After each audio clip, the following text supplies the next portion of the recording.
बहुत केसेस ये आता है कि आप मास्टरबेशन को नहीं छोड़ पाते कुछ को। उसको लेके आपका क्या टेक है कि भाई ये क्या मतलब कितना इफेक्ट डालता है आपकी बॉडी? ये भी बड़ा एक सब्जेक्टिव क्वेश्चन है, तो डिपेंड करता है इंडिविजुअल टू इंडिविजुअल। तो आपकी बॉडी में अगर टेस्टोस्टेरोन लेवल की जो नॉर्मल रेंज होती है वो 900 तक जाती है। स्टेरॉइड अब्यूज हर किसी के लिए ठीक है या फिर सिर्फ कॉम्पिटिटिव स्पोर्ट्स के लिए ही ठीक है? ऑब्वियसली कॉम्पिटिटिव स्पोर्ट में जो कर रहे हैं, क्योंकि स्टेरॉइड अब्यूज एक नॉर्मल चीज़ नहीं है, एक नॉर्मल लोगों के लिए नहीं है। जिसको कॉम्पिटिटिव जाना है, मतलब नेशनल इंटरनेशनल बॉडी बिल्डिंग में वर्ल्ड क्लास बॉडी बिल्डर बनना है, तो वो एक मजबूरी हो जाती है। तरुण गिल अभी लेट 40s में ही है और अभी वो कह रहे हैं कि मैं कम्पीट करूंगा, मैं ये करूंगा, मैगी खा के बॉडी बना रहे हैं। तो वो तो एक गलत वो दे रहे हैं ना मैसेज सोसाइटी को। ये सब देखो, ये सब व्यू के लिए होता है और ऐसा कुछ नहीं होता है। ऐसा कहीं पे भी नहीं लिखा है कि आप मैगी बना के बॉडी, आप मैदा खा के कैसे बॉडी बना सकते। तो कैसे हैं सब? स्वागत है आपका हमारे दूसरे एपिसोड में ऑन एयर विद कुणाल। मैं आपका होस्ट कुणाल और आज हमारे साथ जुड़े हैं एक ऐसे गेस्ट जो शायद इंडिया में सब जानना चाहते हैं कि हमारी फिटनेस का क्या राज है और हम कैसे फिट हो सकते हैं। तो आज हमारे साथ एक फिटनेस कोच जुड़े हैं जो कि हमारे इंडियन की ओलंपिक टीम्स को भी सिखाते हैं और वो उन्हें फिट रहना सिखाते हैं, कैसे उनके स्पोर्ट्स में उनकी हेल्प हो सकती है। तो वेलकम मिस्टर नवीन पवार, कैसे हैं आप? बस बढ़िया। मैं आप बताइए। एकदम बढ़िया सर। तो सर सबसे बड़ी जो दिक्कत है हमारे यहाँ पे, डायरेक्टली क्वेश्चन से शुरू करते हैं कि हम सबसे बड़ी दिक्कत है इंडिया में कि हर कोई सोचता है कि मैं जल्दी से जल्दी बॉडी बना लूं। तो उसमें आपका क्या टेक है कि भाई फिटनेस क्या चीज़ है, कि फिटनेस आप किसे कैसे डिफाइन करते हो? फिटनेस को मैं एज अ टारगेट डिफाइन नहीं करता। तो फिटनेस क्या होता है? फिटनेस एक लाइफस्टाइल होता है। तो जो इसको समझता है कि फिटनेस को एज अ लाइफस्टाइल वो लेगा, तो मुझे लगता है कि वो ऑलरेडी फिटनेस के फर्स्ट स्टेप पे आ चुका है। ऐसा होता है कि जैसे इंडिया में ज़्यादा होता है कि आपको फिट होना है तो आप जाके मोस्टली जिम ज्वाइन करते हैं। अब तो काफ़ी फंक्शनल ट्रेनिंग का ट्रेंड आ चुका है, जिमों में भी काफ़ी आ चुका है। तो पहले क्या होता था ऐसे कि नहीं, जिम ज्वाइन कर रहे हैं तो हम फिट हैं, हम अच्छी ठीक ठाक फिजिक बना ली, दिखने में अच्छे हैं। कोई तो ऐसा लगता है लोगों की कि ये बहुत फिट है, वो बहुत जैसे कोई ऐसे बल्की है या कोई बहुत लीन है। तो मैंने नॉर्मली क्या देखा है ऐसे पब्लिक एरिया में कि कोई जैसे इंडिविजुअल बहुत ही लीन है, वो पतला है, वो जिम नहीं करता, कुछ भी नहीं करता, उसके जेनेटिक्स मान लो या कुछ भी मान लो, तो लोगों को लगता है ये फिट है। उसको कहते हैं कि तेरे को क्या जरूरत है जिम जाने की, तेरे को फिटनेस करने की। बट ऐसा नहीं होता, फिटनेस का कोई वॉल्यूम नहीं होता। तो ऐसा जरूरी नहीं कि जो दिखे वही फिट हो। और जैसे फिटनेस का आजकल हमारे यहाँ पे ये है कि आप सप्लीमेंट्स लोगे, आपने एक प्रोटीन पाउडर ले लिया, पहली बात तो जेन्युइनिटी का पता नहीं कि ये जेन्युइन है या फिर ये फेक मिल रहा है हमें। सबसे बड़ी मुश्किल तो इंडिया में ये है कि फेक चीज़ें पहले बनती है, जेन्युइन चीज़ें तो बहुत बाद में मिलती है। तो पहली बात तो जेन्युइन है या नहीं है, और क्या हमें वो स्टार्टिंग फेज में लेना चाहिए? क्या इसमें सप्लीमेंट से आपका वेजिटेरियन नॉन वेजिटेरियन में फ़र्क होता है कि अगर आप वेजिटेरियन है तो आपकी डाइट इस तरीके से हम पूरी कर सकते हैं, या फिर आप नॉन वेजिटेरियन है तो आपको ये सप्लीमेंट लेने की ज़रूरत नहीं है? क्या ये कुछ है इसमें डिफरेंस? सप्लीमेंटेशन आपके हिसाब से स्टार्टिंग में लेना चाहिए या फिर एक पर्टिकुलर टाइम के बाद? नहीं, स्टार्टिंग में नहीं लेना चाहिए। पहले बॉडी को ऐसे मैं कह सकता हूँ कि नॉर्मल लैंग्वेज में कि उस लायक बनाना चाहिए पहले अपनी बॉडी को यूटिलाइज करना चाहिए मैक्सिमम। आप नॉर्मल डाइट से यूटिलाइज करो पहले, फिर एक जगह एक पॉइंट पे आके जब आप स्टक हो जाते हो, एक प्लेट्यू पे आके आप स्टक हो जाते हो, आपको रिजल्ट आना बंद हो जाता है, आपकी मसल ग्रोथ रुक जाती है या आपकी रिकवरी स्लो हो जाती है, तो उस टाइम पे आपको थोड़ा सप्लीमेंट करना चाहिए। पर पहले ब्लड वर्क और पूरा अपने फुल बॉडी टेस्ट करा के क्या क्या उसमें आपकी बॉडी में कमी है, आप पहले मैं रिकमेंड करूँगा कि आप नेचुरल डाइट से उसको पूरा करें। अगर घर का खाना वो सब बिल्कुल घर का खाना, और मतलब जैसे किसी में भी कुछ भी न्यूट्रिएंट या कुछ भी माइक्रो न्यूट्रिएंट कम आता है तो उसको नॉर्मल खाने से पूरा करें तो बेटर है, वरना उसको सप्लीमेंट ही करना पड़ता है। ठीक है। तो ये चीज़ें आपने किसी एथलीट को ट्रेन करते वक्त भी देखी है कि हाँ इसको इन चीज़ों की जरूरत पड़ती है? हाँ, ये हम वेजिटेरियन एथलीट्स होते हैं? बिल्कुल होते हैं, वीगन भी होते हैं। वीगन, टोटली वीगन, जो डेयरी प्रोडक्ट्स ही कंज्यूम डेयरी भी नहीं, हाँ वो डेयरी भी नहीं खाते। अच्छा, ऐसे भी एथलीट होते हैं, बट एक पॉइंट पे जाके सप्लीमेंटेशन करना ही पड़ता ये आपको एक पॉइंट पे करना पड़ेगा क्योंकि आपकी बॉडी वो कंज्यूम करना ज़्यादा भूख मांगती है फिर। है। बिल्कुल वो कंज्यूम नहीं, ऐसा नहीं कह सकते। मैंने जैसा आपको बताया कि एक स्टक हो जाता है एक टाइम पे आके, बॉडी अपने तरफ से 100% हम यूज़ कर चुके होते हैं। तो वो प्लेट्यू को हिट करने के लिए हमें अपना न्यूट्रिशन चेंज करना पड़ता है, कुछ सप्लीमेंट्स ऐड या माइनस करने पड़ते हैं, कुछ हटाने भी पड़ते हैं, और हमें प्रोग्रामिंग अपनी चेंज करनी पड़ती है, अपने वर्कआउट की, अपने कोचेस की जो प्रोग्रामिंग होती है वो चेंज करनी पड़ती है, अपने रिकवरी सब कुछ चेंज करना पड़ता है कि हम कौन सी रिकवरी क्या कर रहे हैं। कुछ कुछ रिकवरीज के ऐड करना पड़ता है, कुछ कुछ रिकवरी हटाना पड़ता है। वो सब एक साइंटिफिक स्टाफ जो होता है वो जैसे वो रिकमेंड करते हैं तो उनको हमें फॉलो करना पड़ता तो मुझे ऐसा बताइए सर, जैसे हमारे पास एथलीट आया है, है। वो बिल्कुल इंजरी से उठ के आया है, हम्म। इंजरी डिपेंड करती हुई कितनी बड़ी थी, हम्म। तो वो इस इंजरी से लेकर के उसको दोबारा पीक पे पहुंचाने के लिए कितना टाइम पीरियड आपको लगता है वो इंजरी पे डिपेंड करता है कि इंजरी कि कितनी बड़ी है? बिल्कुल बिल्कुल मान लो कि कि मैं पहले, अगर मैं कबड्डी खेलता था हम्म। नॉर्मली अपने दोस्तों के साथ, हम्म। तो मेरा लिगामेंट टीयर हो गया था, बट मुझे कहा था कि ऑपरेशनल से ही ठीक होगा ये, हम्म। तो बट मैंने ऑपरेशन से ठीक नहीं करवाया, मैंने इसकी फिजियोथेरेपी करवाई हम्म। और फिर थोड़ी बहुत एक्सरसाइज करी, तो आज के टाइम पे मेरा स्टेबल है पैर, अच्छी तरीके से दोबारा उसी फॉर्म में आ चुका। हम्म। परफेक्ट नहीं होगा, हम्म। कुछ इंजरी थी, लेगामेंट टीयर था, परफेक्ट शायद नहीं होगा, बिल्कुल। लेकिन उस शेप में आ चुका कि आप एक बढ़िया तरीके से दोबारा वर्कआउट कर सकते हो, सब कुछ हम्म। ढंग से कर सकते हो, एक नॉर्मल लाइफस्टाइल आप जी सकते हो। हम्म। तो इसमें एक एथलीट कैसे रिकवर करता है इस चीज़ को लेके? उसका इसमें मेंटली स्ट्रांग होना बहुत ज़रूरी होगा उस टाइम पे। बहुत ज़्यादा ये बहुत डाउनफॉल होता है एथलीट का। तो इस टाइम पे बहुत डिमोटिवेटेड होता है एथलीट और बहुत होपलेस हो जाता है। तो इस टाइम पे मैं ये कह सकता हूँ कि जो साइकोलॉजी के जो सेशन होते हैं वो बहुत हेल्प आउट करते हैं। और फिर हमारी programming, strength and conditioning coach की, फिजियो का जो रिहैब है वो बहुत मैटर करता है। और कोचिस का तो एक सर्कल होता है, मतलब हम सबको कनेक्ट रहना पड़ता है उस एथलीट के लिए।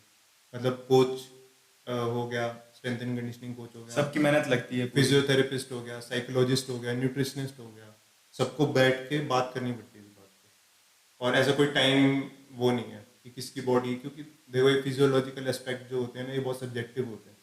तो इसमें क्या होता है कि आप नहीं बता सकते किसकी बॉडी कितनी क्या रिकवरी रेट है, आप किसी बॉडी के अंदर जाके नहीं बता सकते, बट वो हो जाता है अगर अच्छी टीम हो, साथ में स्पोर्ट्स साइंस की टीम और कोच से अच्छी ट्यूनिंग हो तो सब कुछ वो अच्छे से हो जाता ठीक है सर, अब मैं दोबारा एक ही उसी सवाल पे जाऊंगा कि सप्लीमेंटेशन की जो हमने बात करी थी, उसमें जेन्युइन और फेक प्रोडक्शन कैसे पता लगाएं? इसका कोई है। ऐसा कुछ तो नहीं है, उसका लैब टेस्ट कराएं तो ही बेटर है, क्योंकि आजकल क्या होता है कि सब बोलते हैं कि मिक्स नहीं हो रहा है। तो ऐसे मतलब प्रोटीन का एग्जांपल ले लो, कहते हैं कि ढंग से मिक्स नहीं हो रहा है तो नकली है, उसमें टेस्ट नहीं आ रहा है, मेरे को एक्ने हो गए, मेरे को लूज मोशन हो गए हैं, ये सब कहते हैं। बट वही बात है, फिजियोलॉजिकल एस्पेक्ट्स उसमें बॉडी एक्सेप्टेंस की बात होती है। बिल्कुल बिल्कुल। अगर आप ओरिजिनल सप्लीमेंट भी अगर आप 10 लोगों को बिठा के आप देंगे तो 10 के 10 लोगों पे अलग इफेक्ट करते हैं। क्या पता किसी का डाइजेशन स्लो हो, उसको आप वे प्रोटीन दे रहे हो और उसका ऑलरेडी डाइजेशन बहुत थोड़ा सा वीक है और वो उसकी बॉडी एक्सेप्ट नहीं कर रही तो उसको लूज मोशन लग जाएंगे। बट इसका मतलब ये नहीं कि आप सप्लीमेंट को फेक बोल सकते हैं। फेक इंडस्ट्री बहुत बढ़ रही है, मैं मानता हूँ इस बात को, लेकिन फिर वही है, ये सब्जेक्टिव है ये चीज़ काफ़ी। लैब टेस्ट के अलावा मुझे नहीं लगता कि मैं कुछ और रिकमेंड करूँगा। जो क्यूआर कोड्स आजकल देते हैं हमारे प्रोटीन के ऊपर कि आप ये स्कैन करो, कंपनी पे दिखाएगा तो वेरीफाइड है। अब इतने बड़े बड़े जैसे स्कैम होते हैं कहीं पे भी पूरे वर्ल्ड में, तो सबके पास सब रास्ते होते हैं। तो कोई बड़ी बात नहीं कि क्यूआर कोड भी खरीद सकते हैं या क्यूआर कोड नकली बना सकते हैं। लैब टेस्ट के अलावा कोई रास्ता मुझे नहीं लगता। तो देख लो भाई, लैब टेस्ट करवा लो। लैब टेस्ट तो महंगा होता होगा सर? लैब टेस्ट जितने का आप प्रोटीन का एक डब्बा लेके आओगे हाँ। उतना ही का ही लैब टेस्ट होगा। तो मर्जी है आपकी, करवा लो या फिर रहने दो। ठीक है, तो सर आपको जैसे काफी सारे बड़े एथलीट्स मिले होंगे, कौन कौन से स्पोर्ट्स को, पहले आप ये बताओ कि कौन कौन से स्पोर्ट्स एथलीट्स को आपने अभी तक ट्रेन करा है? मैंने swimming, boxing, gymnastics, squash, badminton, अभी इन स्पोर्ट्स को मैंने, क्रिकेट मैंने अभी तक। इनमें सबसे ज्यादा कॉम्प्लिकेटेड कौन सा लगा आपको? सबसे देखो कॉम्प्लिकेटेड तो कोई नहीं लगा, क्योंकि ऐसा कुछ नहीं है, डिफ़िकल्ट भी कोई नहीं लगा।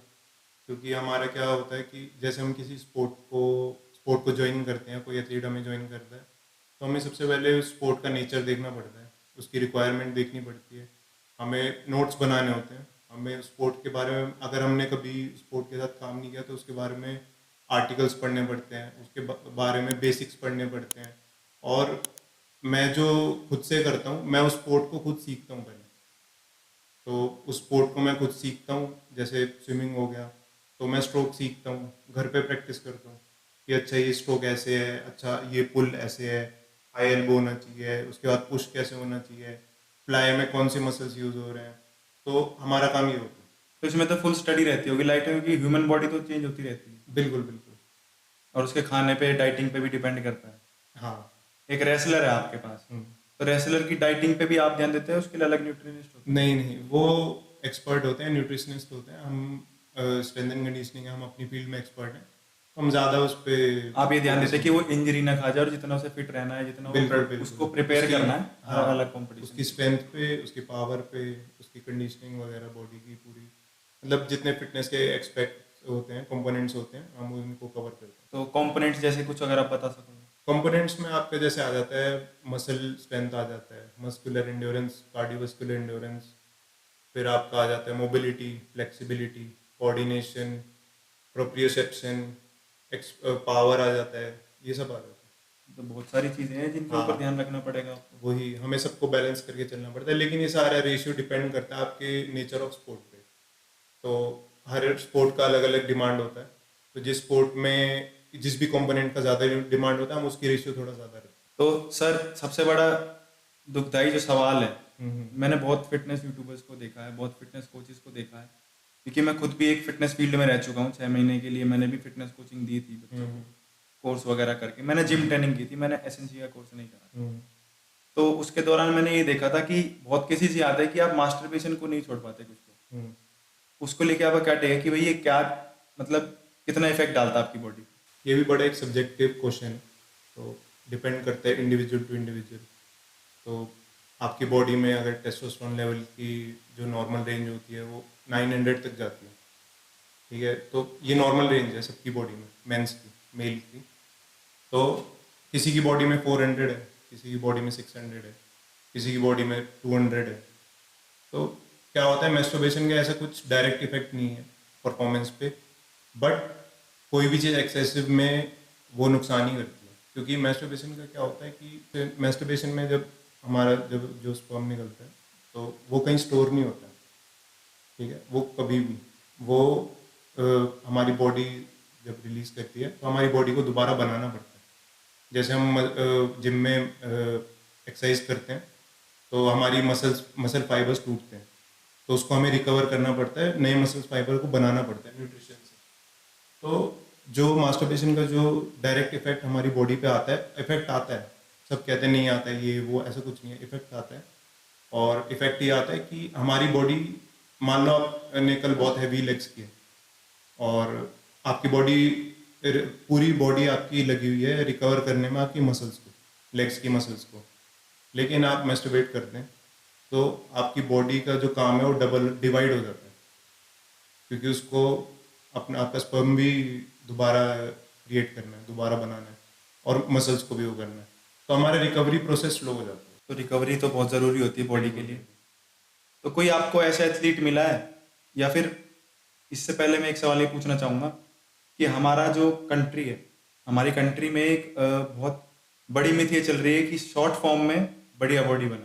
मैंने इस फिटनेस यूट्यूबर को देख लिया, इस फिटनेस इन्फ्लुएंसर को देख लिया, इसकी बॉडी इतनी अच्छी है, मैं भी बॉडी बनाऊंगा, चाहे उसके लिए वो स्टेरॉइड अब्यूज कर रहा है। बिल्कुल। स्टेरॉइड अब्यूज हर किसी के लिए ठीक है, या फिर सिर्फ कॉम्पिटिटिव स्पोर्ट्स के लिए ही ठीक है? ऑब्वियसली कॉम्पिटिटिव स्पोर्ट में जो कर रहे हैं, क्योंकि स्टेरॉइड अब्यूज एक नॉर्मल चीज़ नहीं है, एक नॉर्मल लोगों के लिए नहीं है।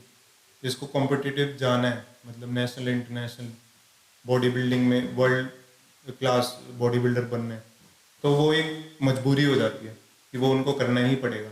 लेकिन आप शो ऑफ के लिए, अगर शो ऑफ के लिए, इंस्टाग्राम के लिए अगर आप बॉडी बना रहे हैं या फिर स्टेरॉइड अब्यूज़ कर रहे हैं, तो वो मुझे नहीं लगता कि उसका कोई तुक बनता है, वो वेस्ट है।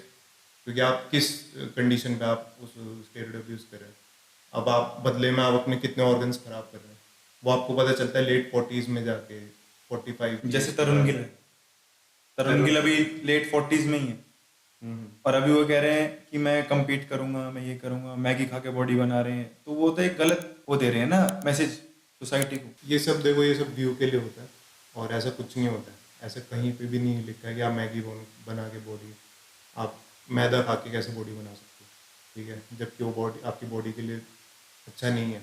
जो चीज़ आपकी बॉडी के लिए अच्छी नहीं है उसको बना के, उसको आप बॉडी बना ही नहीं सकते। वो असली चीज़ तो बताते ही नहीं कि उनका क्या असली सप्लीमेंट है। हाँ, तो वो उनकी खुद की वो है। नहीं नहीं, ऐसे लोगों को इग्नोर करना चाहिए। अच्छा, आपको काफ़ी एथलीट्स मिलेंगे आपकी लाइफ में जो बढ़िया लेवल पे होंगे, इंडिया के टॉप 4, टॉप 5, टॉप 6 ये सब होंगे। हम्म। तो कभी ईगो क्लैशेस आते हैं कि मेरे को आता है, मैं ये कर लूँगा, आप बस मुझे बता दो मेरा रूटीन क्या है? ऐसा बहुत बार होता है, ऐसा बहुत होता है। बड़े एथलीट्स में बहुत ज़्यादा होता है, बहुत कॉमन होता है।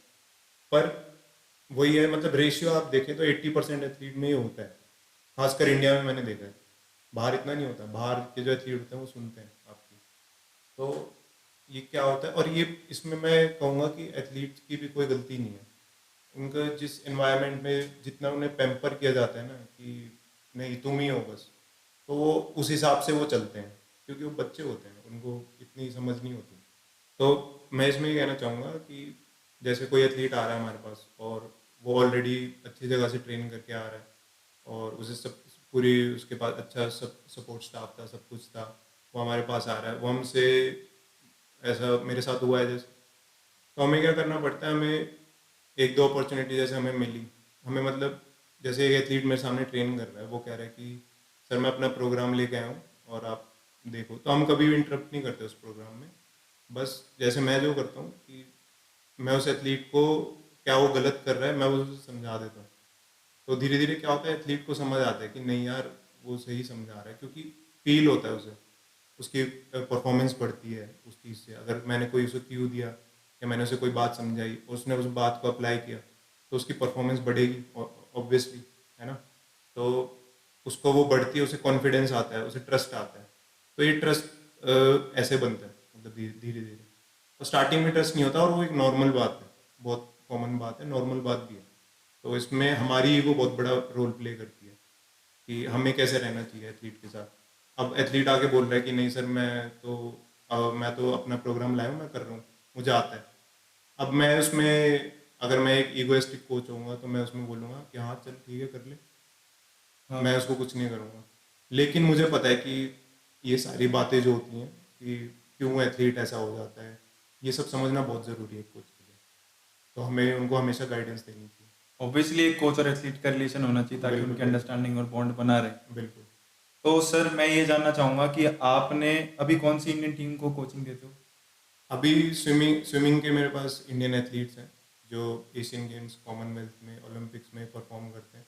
और स्क्वॉश के मेरे पास एथलीट्स हैं, जिमनास्टिक्स के मेरे पास नेशनल लेवल के एथलीट्स हैं, बॉक्सिंग के मेरे पास नेशनल लेवल के एथलीट्स हैं, और बैडमिंटन और क्रिकेट में बहुत पहले कराता था, अभी मेरे पास कोई एथलीट नहीं तो जब आप एक टीम के साथ जाते हो, आप टूर पे गए होगे उनके साथ है। As a fitness coach, yes. तो वो कैसी फीलिंग होती है कि मैं एक स्पोर्ट्स अथॉरिटी ऑफ इंडिया में काम कर रहा हूँ और मैं इंडिया की टीम को as a fitness coach represent कर रहा हूँ, वो फीलिंग कैसी है? वो फीलिंग मेरे लिए तो बहुत अच्छी थी, क्योंकि जब मैंने फील्ड में आया तो मेरा जो फर्स्ट विज़न तो मेरा यही था कि मुझे इस फील्ड में कुछ करना है, और सेकंड विज़न मेरा ये था कि मुझे अपनी कंट्री के लिए कुछ करना है। तो जब आप इंडिया टीम के साथ बैठते हो, ट्रैवल करते हो और जाते हो वहाँ पे, और भी इंडिया के बड़े बड़े एथलीट्स हैं, आपके साथ बैठ के खाना खा रहे हैं, आपसे बातें कर रहे हैं, तो वो फील बहुत अच्छी है, बहुत अच्छा लगता है मुझे। मैं प्राउड हमेशा, मोमेंट होता होगा बिल्कुल अपने लिए बहुत भी। प्राउड होता है। अपने जितना आज तक सब कुछ भूल जाते हैं, जितना एक स्ट्रगल किया, एक, सब कुछ एक किया। डेजा वो होता है ना कि मैंने कहाँ से शुरू करा था और आज मैं बिल्कुल कहाँ तक बिल्कुल पहुँच गया हूँ। बिल्कुल। वो बहुत टाइम याद आता है उस टाइम पे कि कहाँ से स्टार्ट किया था और आज कहाँ पे हैं। तो बहुत मज़ा आता है उस चीज़ से। तो आपने जो जहाँ से स्टार्ट करा था, मुझे वो रूट्स जाननी है कि आपने कहाँ से शुरू करा था फिटनेस अपना। मैंने अपना फिटनेस जर्नी जो स्टार्ट किया था 2014 में, अक्टूबर में, मुझे याद है। तो मुझे ऐसा हुआ था कि मेरे फ्रेंड्स वगैरह थे तो वो कुछ काम स्टार्ट कर रहे थे। तो उन्होंने काम स्टार्ट करा तो उन्होंने मेरे घर पे आए, मुझे अप्रोच किया कि हमारे साथ पार्टनर बन जाओ। वो कोई बिजनेस स्टार्ट कर रहे थे, तो जिस बिजनेस की मुझे कुछ नॉलेज नहीं थी। तो सबसे पहला सवाल मेरे मन में आया कि मुझे जिस चीज़ की नॉलेज नहीं है, मैं उसमें पार्टनर बन के मेरा रोल क्या होगा। वो कन्फ्यूज़न थी। तो मेरी मदर भी सामने थी, तो मैंने उनको बोला कि मेरी उन्होंने पूछा कि भाई कि क्या करना है? तो मैंने उन्हें बोला कि मुझे कुछ नहीं था मेरे माइंड में, एकदम से पता नहीं कहाँ से एकदम से ऐसे आया कि भाई फिटनेस में ही कुछ करना है मुझे, लाइक सडन क्लिक करा आपके सडन मन में? क्लिक करा। और पता नहीं वो कहाँ से आया, वो सडन क्लिक करा। और सडन क्लिक करा, फिर वो अपना चले गए। मम्मी खुश हो गई कि हाँ चलो इसकी लाइफ में कोई एम है। और मैं कंफ्यूजन में बैठ गया। बोल के कन्फ्यूजन में बैठ गए? हाँ, मैं पूरे दिन बैठा रहा कि मैंने बोल तो दिया, अब मैं क्या करूँगा। तो मुझे पता चला कि मेरे घर के पास एक कॉम्प्लेक्स, स्पोर्ट्स कॉम्प्लेक्स है, वहाँ पे Krish fitness academy, Krishna sir की है, कृष्ण तिवारी जो है।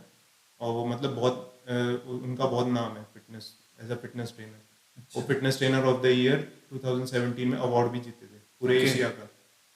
पूरे एशिया में वो फिटनेस आइडल का अवार्ड जीते थे 2017 में। तो वो बहुत अच्छे नामी फिटनेस ट्रेनर थे उस टाइम पे।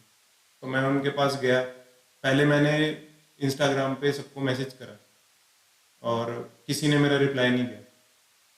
तो मैं उनके पास गया, मेरे को कहीं से पता चला कि वो ऐसे ऐसे ट्रेनिंग करते हैं, फंक्शनल ट्रेनिंग कराते हैं।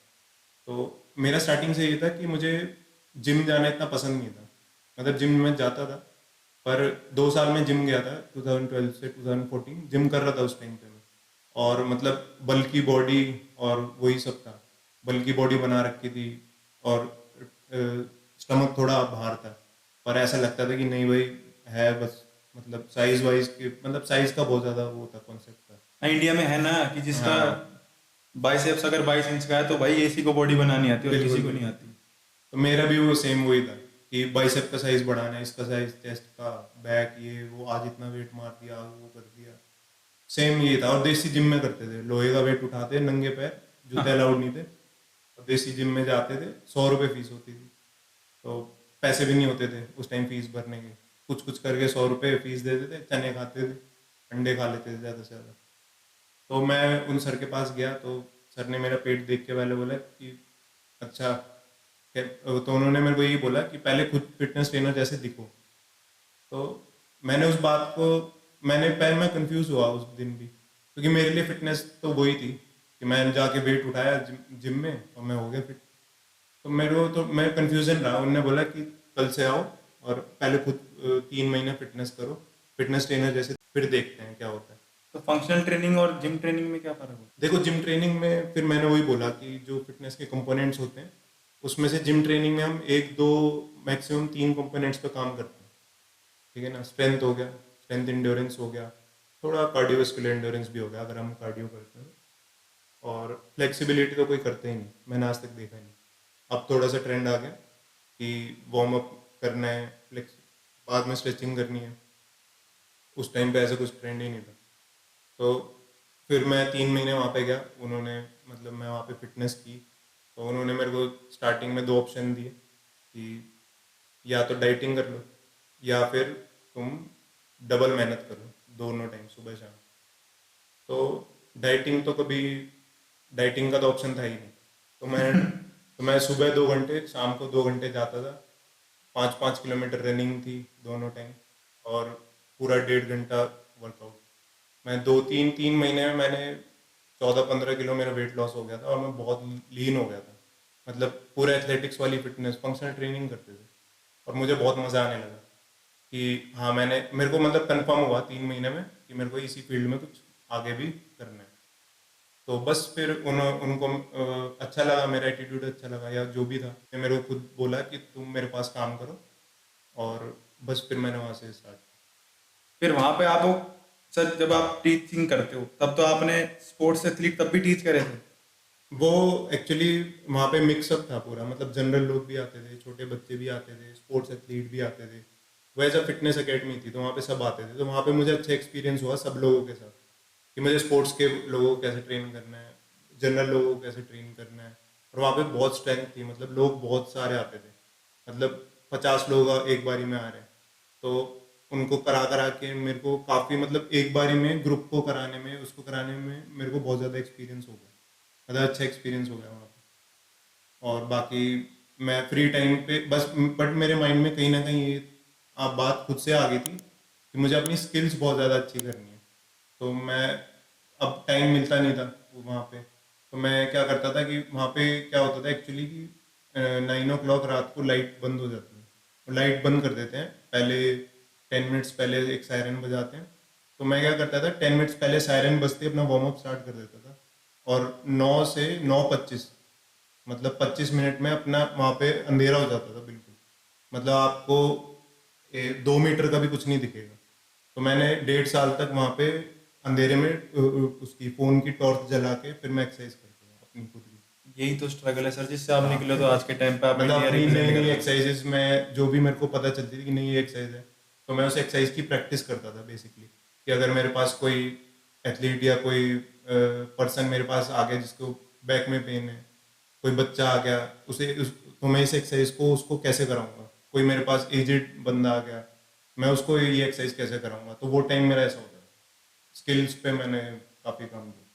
इंडिया में आधे लोग तो तब फिट होने की सोचते हैं कि भाई मेरी शादी आ रही है 2 महीने में, मेरे को फिट होना है बस किस तरीके हाँ से। तो उसका आपने कितना बैकलैश झेला कि हाँ मेरे पास कितने बंदे आए ऐसे कि हाँ मैं ऐसे पागल हो बहुत चुका लोग हूँ। आते ऐसे बहुत लोग आते हैं अच्छा, कि कुछ कुछ तो आते थे कि एक हफ्ते में फिट होना है, एक हफ्ते बाद फंक्शन है। उन्हें इम्पॉसिबल चीज करनी है। अब उनको स्टार्टिंग में क्या हुआ, स्टार्टिंग में मैं उनको समझाता था बिठा के कि ऐसा नहीं होता है, हम जितना हो पाएगा उतना करेंगे, बट ऐसा नहीं होता है। आप एक हफ्ते में कैसे कर सकते हो, ये तो लाइफ स्टाइल है, आपको इसे फॉलो करना है, सालों लग जाते हैं। बट मैंने जब बाद में देखा ना कि ये तो वो तो हो ही रहा है, कोई सुन ही नहीं रहा है, तो फिर मैंने फिर समझाना थोड़ा कम कर दिया। फिर मैंने चुपचाप उनको वर्कआउट कराना कि ठीक है भाई, तुम्हें एक हफ्ते में होना है, ठीक है तुम आओ करो। मेरा मेन सवाल अब ये है सर, जैसे आप अभी स्पोर्ट्स से जुड़े हुए हो, हम्म। तो आप स्पोर्ट्स डेवलपमेंट को इंडिया में कैसे देखते हो? स्पोर्ट्स डेवलपमेंट इंडिया में आप कह सकते हो कि 2010 के बाद तो बहुत अच्छा हुआ है। बाकी स्पोर्ट्स का बहुत अच्छा हुआ है, अच्छा था ऑलरेडी। और जैसे 2010 से पहले एक दो स्पोर्ट्स थे बस जिस पे ज़्यादा फोकस था इंडियंस का, ऑडियंस का खासकर। 2010 में कॉमनवेल्थ गेम्स हुए, उसके बाद बहुत सारे स्पोर्ट्स उभर के आए ऊपर। बहुत सारे इंडियन लोगों को पता चला कि हमारे इंडिया में और स्पोर्ट्स में भी लोग हैं जो मेहनत कर रहे हैं, वर्ल्ड चैंपियन बन रहे हैं, गोल्ड मेडल ला रहे हैं। तो 2010 के बाद बहुत ज़्यादा हुआ, और अब तो और भी ज़्यादा हुआ कुछ टाइम से, कुछ सालों से। क्योंकि मैं तो ये देखता हूँ, मेरे को ये लगता है कि पॉलिटिक्स टैलेंट को ओवरटेक करती है। बिल्कुल बिल्कुल। आपको ये लगता है कि टैलेंट अगर ढूंढने निकले तो इंडिया में इतना निकलेगा जितना पूरे वर्ल्ड में नहीं बहुत निकल है पाएगा? बहुत है, आप देखो ना, वर्ल्ड पॉपुलेटेड कंट्री बन चुकी है, सबसे ज़्यादा पॉपुलेशन इंडिया में है। बट मैं ये सोचता हूँ कि इंडिया अगर हमारे इस पॉपुलेशन का सही इस्तेमाल करे किसी भी सेक्टर में, ना कि स्पोर्ट्स में या किसी भी फिटनेस में, तो इंडिया एक बहुत अच्छा नाम कर सकता है आने वाले टाइम हमें मेडल्स भी काफ़ी इंक्रीज हो रहा है हमारे में। हाँ हर हाँ, एक। जैसे अभी हमारा वो बढ़ ही रहा लास्ट है, वो वाला रुक हम नहीं रहा है। कॉमनवेल्थ देखे तो उससे तो बहुत ज़्यादा बढ़िया परफॉर्मेंस दी हमने अभी। हाँ और इस साल पेरिस में 2024 ओलंपिक्स भी हैं। आपका कोई एथलीट है जो भी ओलंपिक में कम्पीट करने वाले हैं? हाँ, मेरे अभी अभी एक्चुअली क्या है कि चांसेस हैं काफ़ी एथलीट्स के, अभी ट्रायल्स चल रहे हैं, क्वालिफाइंग मीट्स अभी हो रही हैं, तो अभी देखते हैं क्या होता है। चांसेस हैं काफ़ी एथलीट्स के। तो क्या आपको लगता है कि स्पोर्ट्स अथॉरिटी को अगर हम हम्म, प्राइवेट बॉडी बना दें तो उससे फ़र्क आएगा? बिल्कुल, ये मैं चाहता भी हूँ और कि वो प्राइवेट हो जाए, क्योंकि गवर्नमेंट में अभी काफ़ी इसका ना बहुत ज़्यादा, आप क्या कह सकते हैं कि अभी बहुत ज़्यादा मिसयूज़ हो रहा है। अगर जब तक ये गवर्नमेंट में है, मतलब आज स्पोर्ट्स अथॉरिटी ऑफ इंडिया को देखें तो अभी जो अच्छे लेवल पे लोग हैं वो काम कर रहे हैं, ऐसी बात नहीं है। बट अगर प्राइवेट करते हैं ना, तो प्राइवेट में रूल्स रेगुलेशन बहुत आ जाते हैं जो फॉलो ही करने पड़ते हैं एथलीट को। और प्राइवेट होने के बाद मुझे ऐसा लगता है पर्सनली, और कि बेटर हो सकता है। क्योंकि क्रिकेट इसलिए इंक्रीज हुआ है क्योंकि एक प्राइवेट बॉडी, मुझे ऐसा हाँ, लगता है। ये भी एक वन ऑफ द फैक्टर कह सकते हैं, पर बाकी और भी बहुत सारे फैक्टर हैं। बहुत सारे स्पोर्ट्स हैं जो कि गवर्नमेंट बॉडी रन करती है, हम्म, और इंडिया में इन स्पोर्ट्स के बारे में बहुत कम लोगों को पता है। हाँ मैं इसलिए चाहता हूँ कि इन स्पोर्ट्स में के जो एक वॉइस है वो मेरी साइड से आए, क्योंकि मैंने नहीं देखा आज तक उनकी साइड से कोई बोलता हो। मैंने सिर्फ हम्म, ये देखा है कि हमारे जो फिटनेस इन्फ्लुएंसर्स हैं या फिर जो भी इन्फ्लुएंसर्स हैं इंस्टाग्राम के, हम्म। वो कभी हमारे स्पोर्ट्स को प्रमोट ही नहीं करते। इसमें हम क्या कह सकते हैं, इसमें तो ये देखो इंडिविजुअल डिसीजन है ये तो। अब उनको लगता है, देखो इंस्टाग्राम पे प्रमोट करना और यूट्यूब पे ये सब करना, ये सब मेनली तो व्यूज़ के लिए ही होता है, ठीक है। और अब जिसका व्यूज़ जिसमें ज़्यादा आ रहा है तो वो उसमें करेगा। अब इसमें हम कुछ नहीं कह सकते, वो उसका डिसीजन है, उसके चैनल है, वो किसको प्रमोट करना चाहता है। बट हाँ, ये बात सच है कि ज़्यादा वो स्पोर्ट को नहीं करते हैं, वो बस ये देखते हैं कि लोगों को क्या प्रॉब्लम आ रही है, उस प्रॉब्लम का सोल्यूशन भी नहीं देते, अपनी तरफ से कुछ भी उठा के बोल देते हैं और लोग फॉलो भी करते हैं। इसमें मैं ऑडियंस की भी गलती मानूंगा कि लोग उनको फिर फॉलो भी करते हैं, और मतलब गलती भी नहीं कहेंगे लोगों की, बट लोगों को इतना पता नहीं। अवेयरनेस भी नहीं है और शायद लोग अभी जानना भी नहीं चाह रहे हैं इनके बारे में। जब कोई कॉमनवेल्थ आता है, ओलंपिक्स आते हैं, एशियन गेम्स आते हैं, तब तो हमारी ऑडियंस भर भर के देखती है, हाँ। अच्छी बात है। लेकिन उसके बाद भी अगर फॉलो करें तो शायद हमारे इंडिया में इतना स्पोर्ट्स बढ़ जाएगा कि सिर्फ हरियाणा का नाम नहीं लेंगे हम, ऑल ओवर इंडिया का नाम लेंगे कि India is the best country जहाँ से स्पोर्ट्स रिप्रेजेंट किया जाता है। जो मैंने आपको बताया कि इंडिया का स्पोर्ट्स बहुत उभर गया है, इंडिया एक स्पोर्ट्स कंट्री बने। पढ़ाई की तो इंडिया है, इंडिया से सबसे ज्यादा आईएएस आईपीएस निकलते हैं, इंडिया से सबसे ज्यादा बेस्ट फोर्सेज अभी बनी है, आर्म फोर्सेज बनी है। एक ऐसी कंट्री जहाँ पे हर चीज परफेक्ट है, और मैं चाहता हूँ कि स्पोर्ट्स में भी सबसे ज्यादा परफेक्ट रहे। क्यों हम एशियंस में हमेशा चाइना या फिर कोई भी कंट्रीज है उनसे इसलिए पीछे रहते हैं क्योंकि स्पोर्ट्स में चाइना ना बचपन से उन्हें ट्रेन करना शुरू कर। इंडिया में ये चीज होनी चाहिए, डेवलपमेंट और होनी चाहिए, हो रही है, ये भी मैं कहता हूँ कि हो रही है, हर एक स्पोर्ट्स की होनी चाहिए। अब धीरे धीरे सारी लीग्स आ रही हैं, प्रो कबड्डी लीग आई थी, उससे कबड्डी को बहुत फेम मिला, रेसलर्स हमारे इतने सारे आए, रेसलिंग को बहुत फेम मिला, रेसलिंग की भी लीग आई थी लेकिन अभी वो बंद हो गई। क्रिकेट की तो आईपीएल लीग सबसे ज्यादा मोस्ट पॉपुलर है वर्ल्ड में, ऐसी कोई क्रिकेट लीग नहीं है जो आईपीएल को कम्पीट कर पा रही है। तो काफी अच्छा ये जा रहा है।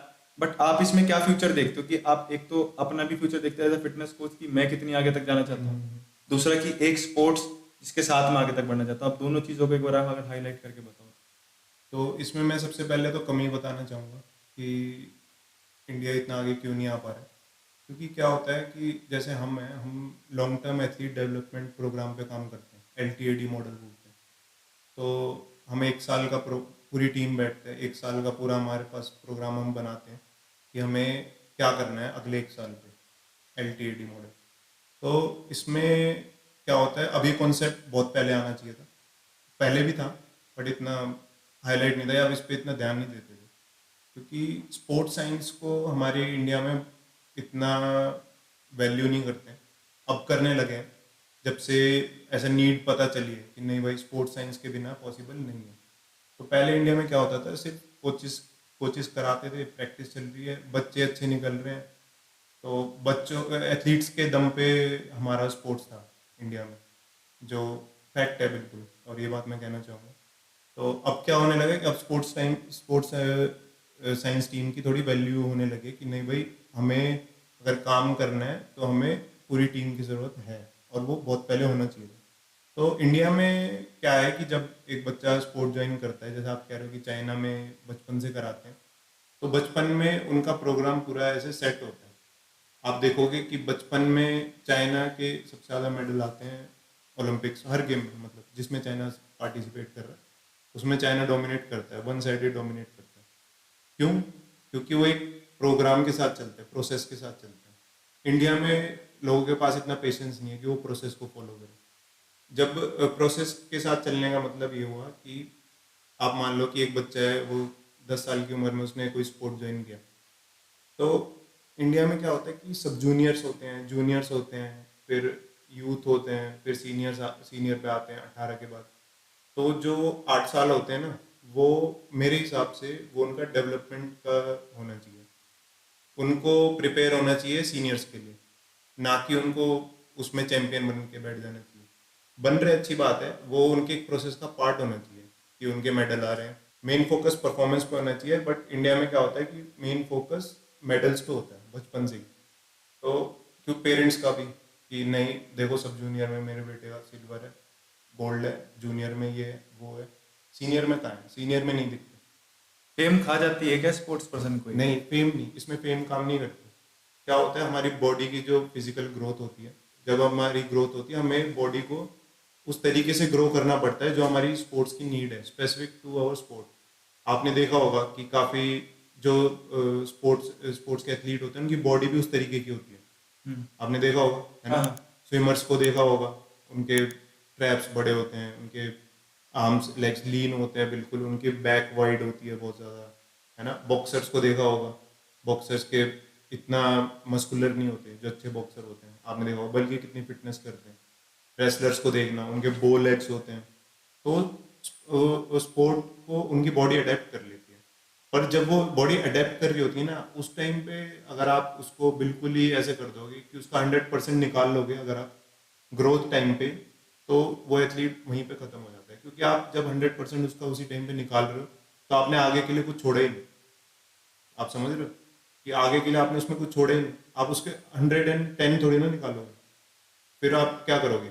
फिर क्या, इसलिए इंडिया में सबसे ज़्यादा प्रॉब्लम ये होती है कि सीनियर में आते आते वो एक प्लेटो हिट कर देते हैं, फिर उनकी परफॉर्मेंस डाउन जाती है वहाँ से। कुछ कुछ एथलीट हो जाते हैं, कोप अप कर लेते हैं, अगर जेनेटिक्स बोल सकते हैं या कुछ बोल सकते हैं, या उन्हें बात समझ आ जाती है, वो दोबारा बेसिक्स से करना पड़ता है एथलीट्स को। तो ये प्रॉब्लम बहुत ज़्यादा आती है और इस पर मतलब बहुत कम फोकस किया जाता है, सब मेडल्स के पीछे भागते हैं। मुझे ऐसा लगता है कि अगर आपकी परफॉर्मेंस लास्ट ईयर से बेटर है, चाहे आपकी 10th पोजीशन है, आप कोई भी पोजीशन है, परफॉर्मेंस बढ़ना चाहिए, परफॉर्मेंस मेन होता है। नहीं, सही बात है, परफॉर्मेंस के बेस पे ही जाना चाहिए, मेडल के बेस पे कभी ऊपर नहीं जाना चाहिए। बिल्कुल। बहुत मज़ा आया सर मेरे को आपसे ये बातें करके। मैं एक चीज़ और चाहूँ कि आप कोई ऐसा हमें एक मैसेज दो मेरे व्यूअर्स को कि फिटनेस का असली वो क्या है, कि आप अपने आप को फिट कह सकते हो आपके हिसाब से, कि फिटनेस के एडवाइसेस क्या रहेंगे? आप अपने आप को फिट कह सकते हो, देखो किसी भी जो आपका रिक्वायर्ड काम है, अगर जो भी आपको, जो आपका कॉम्पिटिटिव इवेंट है, उसमें आपके पास जो जो रिक्वायरमेंट है, मतलब जो जो रिक्वायर्ड चीज़ें हैं, आपको उस इवेंट के लिए क्या चाहिए, मतलब आपके गेम के लिए क्या चाहिए, अब अगर आपके पास वो सारी चीज़ें हैं तो आप फिट हो। Very nice sir.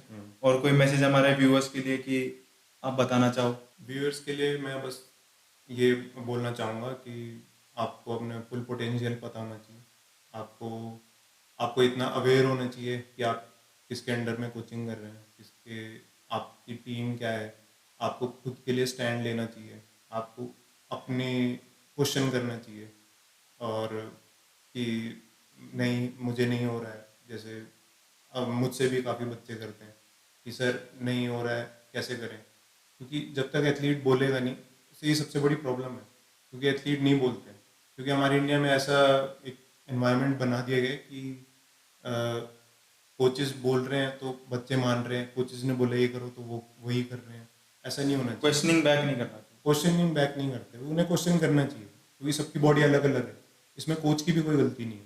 कोच अपना प्रोग्राम दे रहा है, कोच बेस्ट प्रोग्राम दे रहा है, लेकिन वो प्रोग्राम सबकी बॉडी पे अलग अलग इफेक्ट कर रहा है, तो वो इफेक्ट बच्चों को रिवर्ट बैक बताना चाहिए, मतलब फीडबैक देना चाहिए, कि वो मैं देखता हूँ कि बहुत मिस है आज के टाइम पे, ये बहुत मिसिंग पॉइंट है। तो सर इस पे ध्यान दो भाई।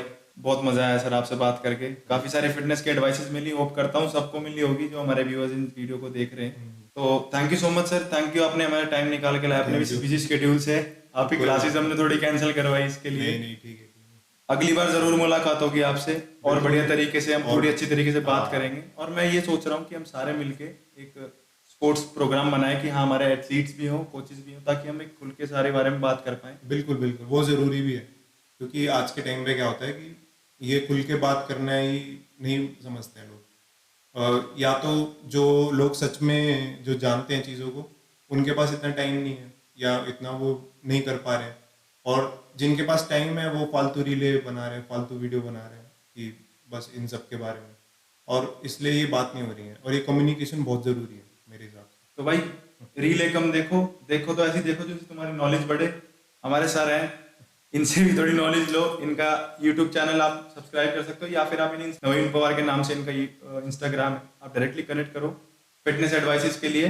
लिंक मैं आपको डिस्क्रिप्शन में दे चुका हूँ, और हमारी वीडियो में भी इनका वो मेंशन हो चुका है, अकाउंट का नेम, तो आप इनसे डायरेक्टली कनेक्ट कर सकते हैं। बाकी हमारी दोबारा मुलाकात होगी अगले एपिसोड में, मिलते हैं नेक्स्ट एपिसोड में। Thank you so much.